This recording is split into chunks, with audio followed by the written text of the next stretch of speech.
dawn in the Japanese countryside 35 miles from Tokyo.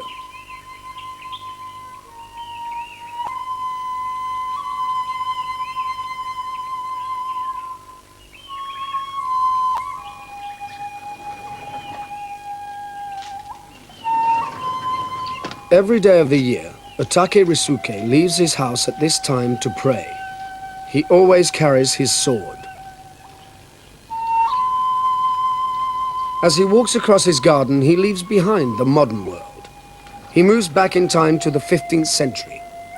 In these few steps, Master Otake becomes a samurai warrior, in thought, word, but not in deed. He is among the finest swordsmen living today, the teaching master of probably the best martial arts school in the world. He does not teach a sport. At this school, the students learn an art of killing that they will never use.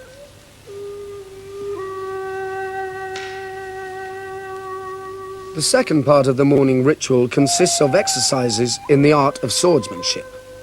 The Japanese call this iai jutsu, the art of drawing the sword. Even now, life in Japan is lived on the floor, so it's natural to start fighting techniques from a kneeling position. Also, at night, a kneeling person is harder to see.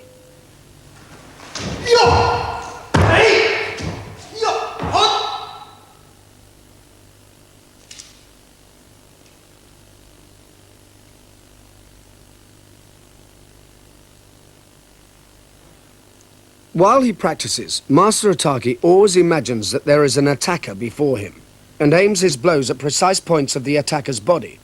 His sword strokes are aimed to kill.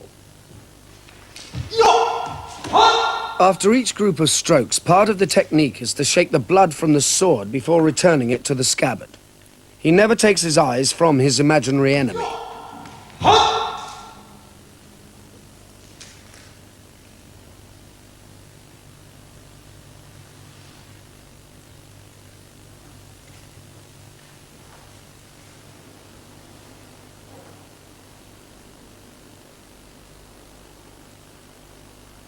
The exercises are planned to counter an attack from any direction.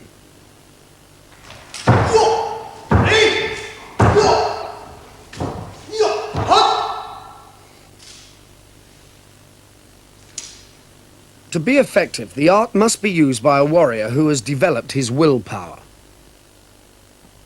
人食い取らぬ恋人を傷つけられて、それで女の人がどんなに解放しても治らなくて、それで命を落としてしまった。取らぬ殺されたですね。そうしたらその若者はもう悲しみのどん底から必ずその虎を敵討ちしてやろうと。それでもう毎日夢を持ってジャングルをさまよって虎を探して歩きました。そしたらある日虎がジャングルの向こうに寝ているところが姿が映ったもんで、よし、この虎に違いないと、これが俺の恋人を殺した虎に違いないって言って矢をつがえて撃ったんですね。そしたら狙い誤ったずその虎に突き刺さった。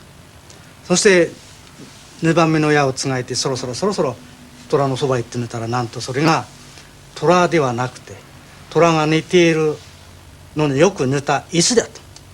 その石に矢が突っ立った。そしてそれが評判になって村人たちが驚いて、弓矢が石に突き刺さったんだ、これじゃあもう一回やってみろ。あとはもう何回やってもダメなの。プーンプーンみんな跳ね返っちゃうね。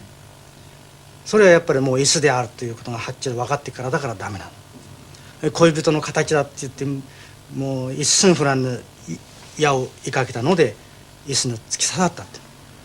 一寸岩をも通すという言葉があるね。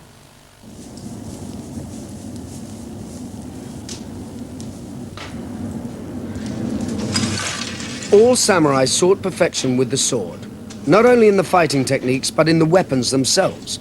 The samurai and the swordsmith worked together to develop the exquisite, deadly Japanese sword.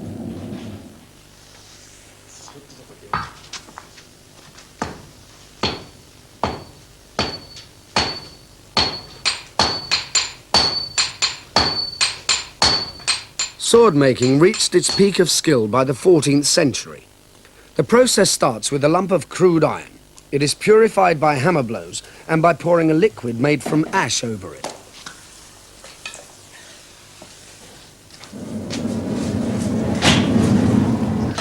There are 6 men working in Japan now who can make swords to the standard of perfection of the old masters. And Yoshihara-san is one of them. Making a sword is a religious act, a blending of faith and skill, and the result is a work of art.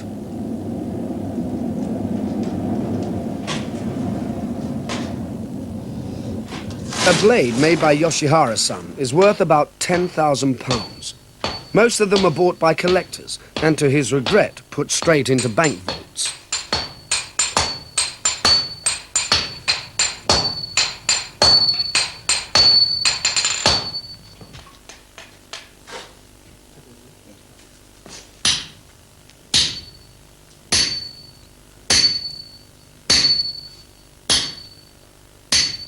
The art of making a Japanese sword lies in the folding of the metal. It is folded up to 30 times, which makes millions of layers. Out of this process comes the lightness and strength of the blade. After the folding, the lump is beaten into its final shape.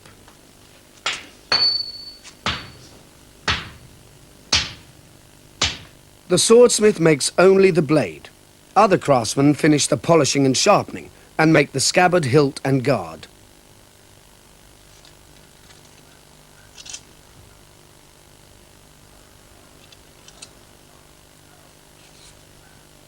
Master Ataki's own sword is 600 years old, and the guard is 400 years old. Both were made by famous craftsmen.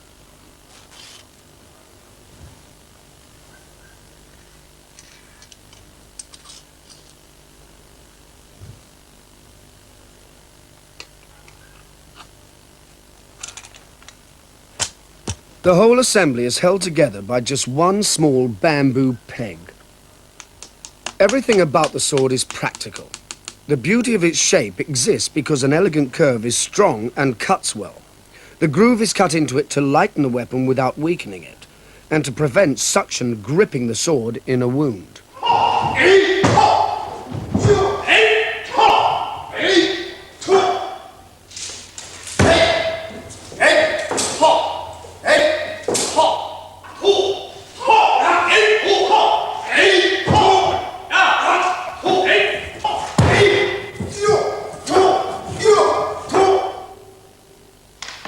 All teaching sessions at the school start with practice in the art of the sword. The students practice the exercises in their own time, but always watched by Master Ataki. It takes many years to attain speed and precision, to get the control needed to stop the sword instantly in a focused cut. Perhaps the hardest of all is to learn the relaxed balance that allows the body to spin so quickly.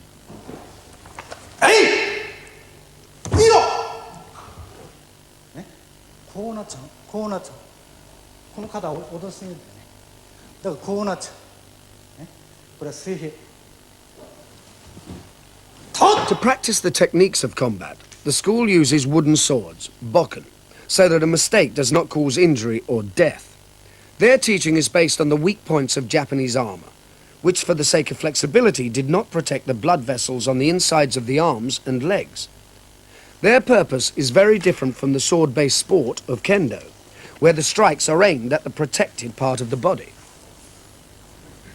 この振りかぶり方、まだ後ろ見ちゃった。